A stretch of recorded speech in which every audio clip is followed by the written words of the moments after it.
నిన్న కరేడ్లో మళ్లీ గ్రామ సభ అని చెప్పని వాళ్ళు డేట్ ఇవ్వడం జరిగింది.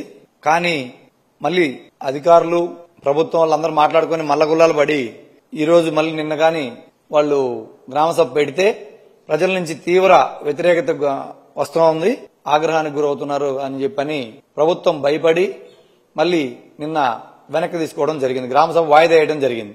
అయితే రాత్రి వాళ్ళు నిన్న మధ్యాహ్నం శేషమ్మ అనే ఒక ఆమె ఆ గ్రామంలో అందరిని కూడా మాట్లాడి మేము వ్యతిరేకంగా ఉన్నామని మొన్న గ్రామ సభలో గట్టిగా మాట్లాడితే ఆమెని వీళ్ళేదో నిన్న మభ్యపెట్టి చేసి వాళ్ళ ఇంట్లోనే గొడవలు పెట్టాలన్న ఆలోచనతోటి వాళ్ళ అక్క కూతుర్లు ఎవరైతే ఉన్నారో మానికల సుజాత, మానికల శిరీష, మల్లవరపు లలిత అని ఈ ముగ్గురు మహిళలు గొడవ పెట్టుకున్నారు, మమ్మల్ని కొట్టారు అని చెప్పి నిన్న సాయంత్రం వాళ్ళ మీద ఎఫ్ఐఆర్ ఫైల్ చేసి అర్ధరాత్రి 12 గంటల సమయంలో వాళ్ళ కాలనీలో, అది మొత్తం ఎస్టీ కాలనీ, ఆ కాలనీలోకి వెళ్లి అర్ధరాత్రి 12 గంటలప్పుడు ముగ్గురు మహిళలను అరెస్ట్ చేసి తీసుకురావడం అనేది ఎంత దారుణంగా పరిగణించాలో మనందరం కూడా ఆలోచించాల్సిన అవసరం ఉంది ఈరోజు.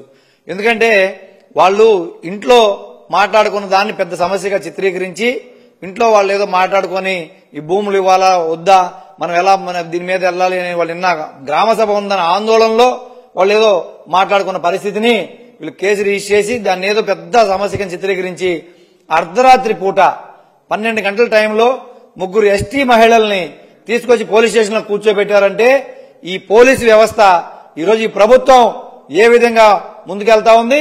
ఈ రకంగా మీరు ఎస్టీలను భయపెట్టి వాళ్ళని అరెస్ట్ చేసి వాళ్ళ కుటుంబాల్లో గొడవలు సృష్టించి మీరు భూసేకరణ చేయాలనుకుంటున్నారా అని చెప్పి మేము అడుగుతా ఉన్నాం.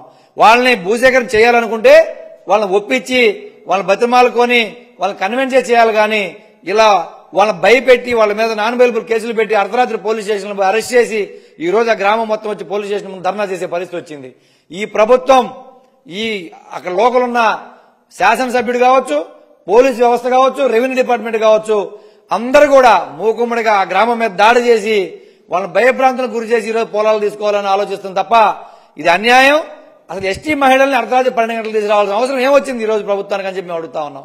దీన్ని మేము తీవ్రంగా ఖండిస్తా ఉన్నాం. వైఎస్ఆర్ కాంగ్రెస్ పార్టీ తరఫున తప్పనిసరిగా దీన్ని రేపు రాబోయే సెషన్ లో దీన్ని లేవనెత్తి హోమ్ మినిస్టర్ గారిని కూడా నిలదీస్తామని చెప్పి చెప్తా ఉన్నాను. ఇమ్మీడియట్ గా మహిళల్ని విడుదల చేసి స్టేషన్ నుంచి తర్వాత మీరు కేసు ఏదైనా ఉంటే విచారణ చేయండి, ఏం జరిగిందో కనుక్కొని తర్వాత దాని మీద ప్రాపర్ యాక్షన్ ఉండాలి. కానీ ఇలా అర్ధరాత్రి పూట ఇళ్ల మీద పడి ఎవరు చెప్పా పెట్టకుండా ఊరంతా నిద్రపోయే టైంలో ముగ్గురు మహిళలను లిఫ్ట్ చేసుకుని తీసుకొచ్చి స్టేషన్ లో కూర్చోబెట్టడం అనేది ఎస్టీ మహిళలను చాలా దుర్మార్గం అని చెప్పి నేను తెలియజేస్తా ఉన్నాను.